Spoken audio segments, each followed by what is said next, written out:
Hey everyone, so I know it has been a while. So I think to make up for not having a video recently, that I will do something that I know many people have been excited about and interested about. So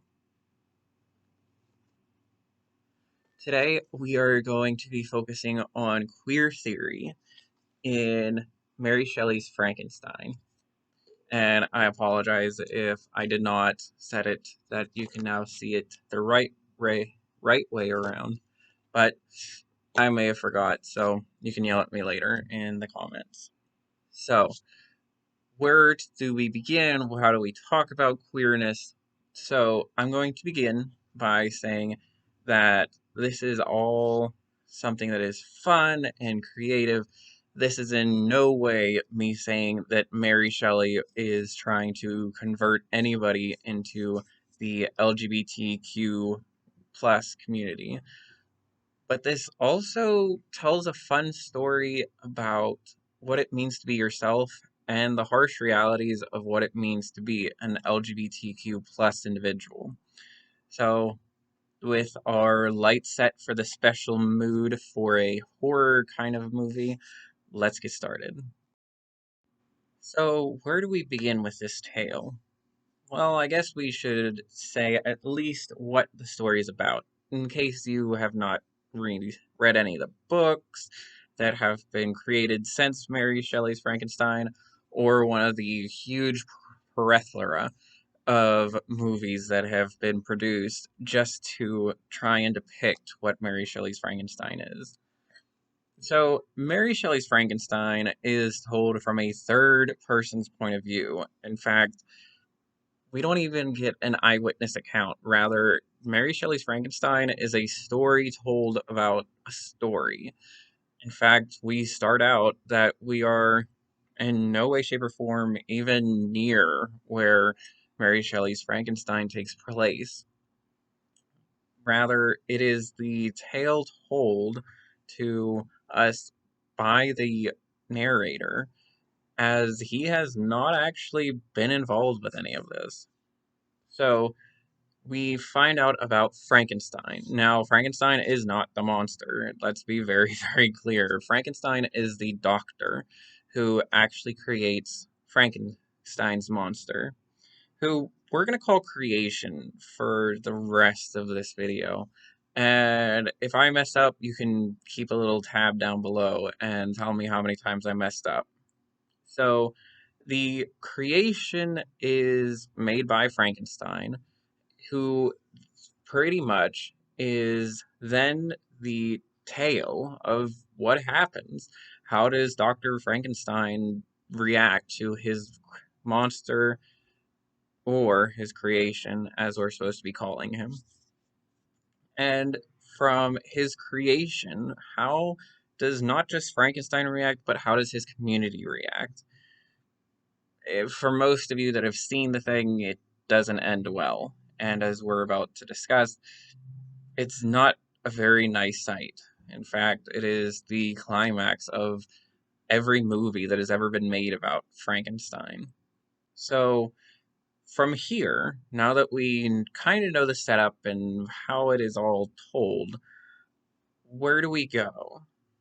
So, this is where the train is going to leave the normal track, and we're going to head into queer theory, a more fascinating and, for the most part, an interesting tale about how we can read Frankenstein, and something that I encourage you to think about the next time that you watch Frankenstein or that you read Frankenstein. So, a lot of the queer theory that begins in Frankenstein is whenever we are met by Frankenstein.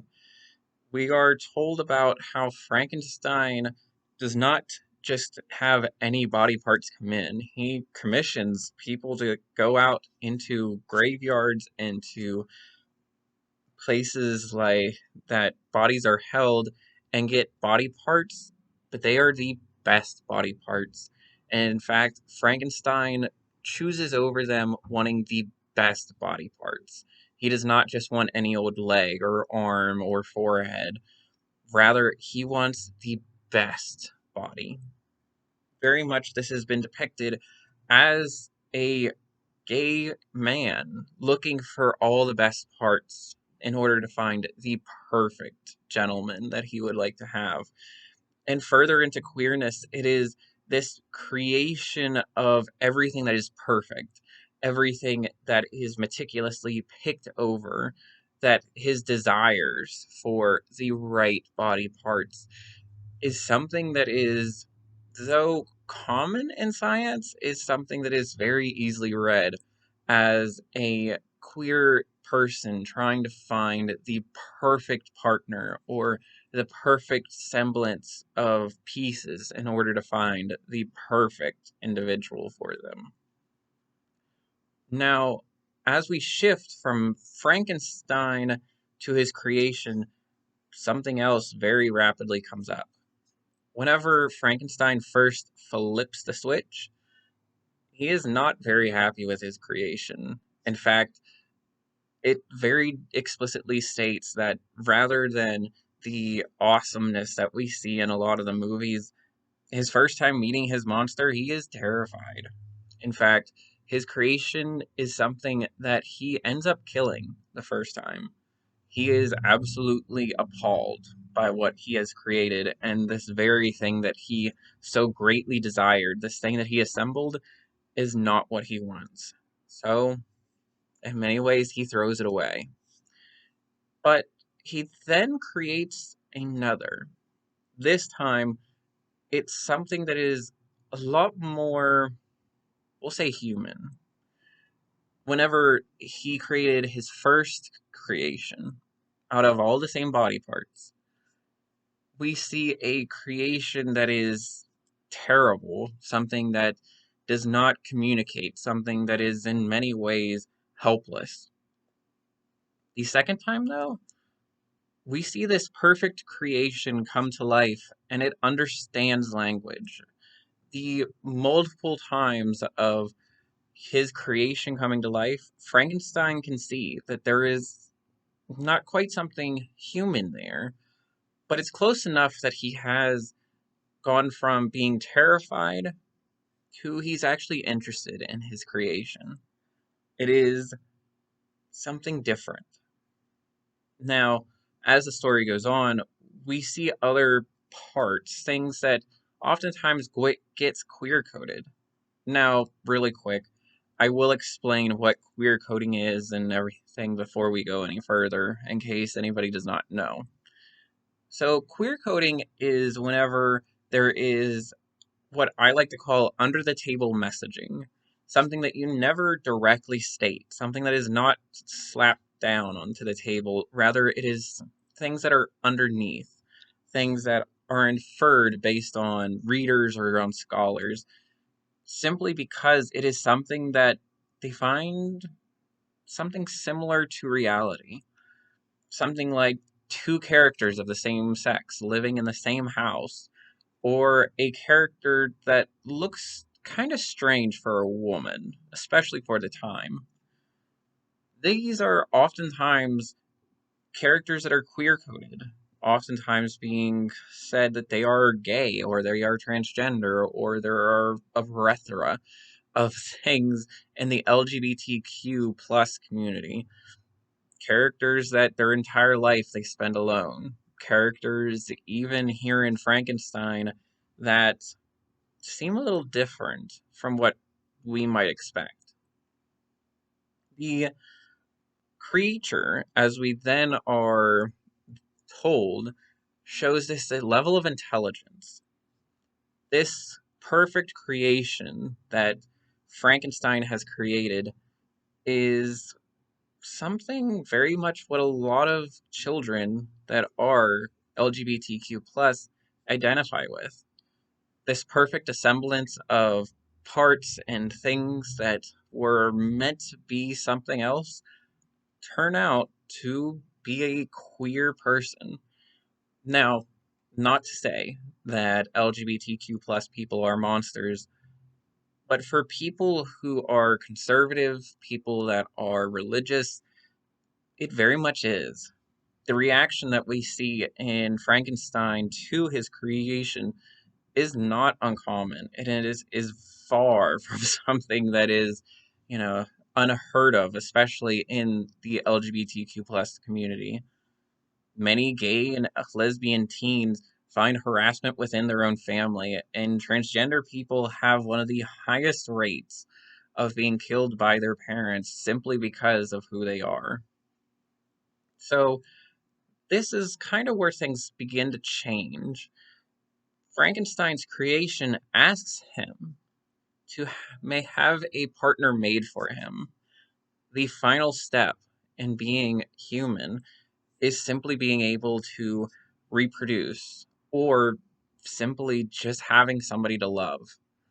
This is something that so many people in the LGBTQ plus community identify with. Somebody that they themselves can identify with and somebody that they can call their own. Up to this point, the creation is the only known individual who has gone through something like this and is the only one in existence. So, up to this point, we see Frankenstein go from very much rejecting the creation to accepting it and willing to understand. But at last minute, Frankenstein refuses to create the partner for his creation simply because he fears about what it could do. It not only would allow for Frankenstein's creation to be able to reproduce, but it also would suddenly mean that the creation would not be alone. It would not be the only one in existence. Now, where does this take us? Well, this takes us to the hardest part of the novel if you are a person of the LGBTQ community. It is the climax, the highest point, and supposed to be the most amazing part of the book and of the movies. It's when the community finds out about Frankenstein's creation, and instead of accepting it, learning to understand it, or even learning to understand science, they go after it. In the end, they kill it. Or so it is led to believe. There is, whole bunches of interesting things because the movies are very much different than how the book ends. And whenever it is depicted, in the end, the monster does die. In the end, the creation is no more. Now, of course, there are hidden messages that kind of say the creation is out there somewhere, but it's very much not how in most of the movies it's depicted. Instead, the creation is killed. There are no holds bar there. But there's something else hidden there. It is this idea that a parent and the community are unable to accept this queer character, are unable to accept this queer child and somebody that is very much the same thing as whenever they were assembled, whenever they were put together, that this small moment changes everything. A queer character is unable to live in the world of Mary Shelley simply because at this time, in areas it was outlawed, it was unacceptable, it was seen as blasphemous by the religious sectors of the society. And even today, most conservatives do not support the LGBTQ plus movement. This includes movements today about, trans people in sports. It also looks like many religious organizations that denounce the acceptance of the LGBTQ plus community.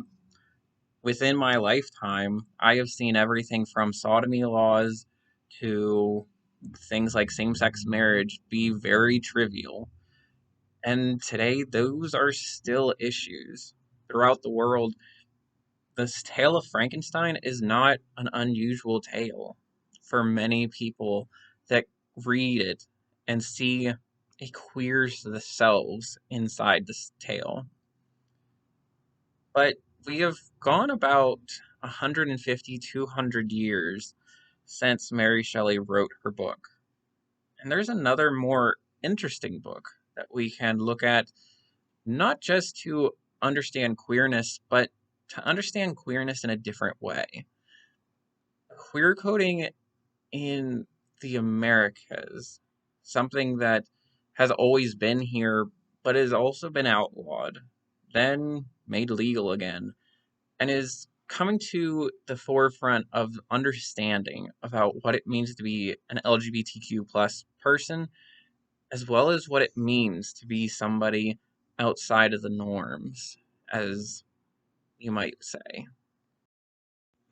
So, a much more modern take on what it means to be a person in the LGBTQ community is a story by Joshua Whitehead. Book is something I encourage you to read, even though I probably can bet that most of you have not. It's called Johnny Appleseed. And no, it is not about the American folk hero who planted apple seeds all along, the Mississippi. Rather, it is a tale about a Native American person, or if you are in Canada, where this story takes place, a First Nations individual, a first person who is not transgender, rather, they are two spirit, which very quickly two-spirit is something different from transgender. It is important not to confuse the ideas of Western ideas about gender and what Native people's idea of gender is. Instead, it is this identity about who you are and what it means to be self. In Johnny Appleseed, we see a queer character who is not just queer, but they also offer, we'll call, personal videos online. Something that very much today we would probably say is somebody on OnlyFans. This queer character is depicted not just in the Native American community, but also in the wider community of Canada. This character, named Johnny, as you could probably guess, is dealing with everything from racism to homophobia and queerphobia, as well as dealing with who they are themselves.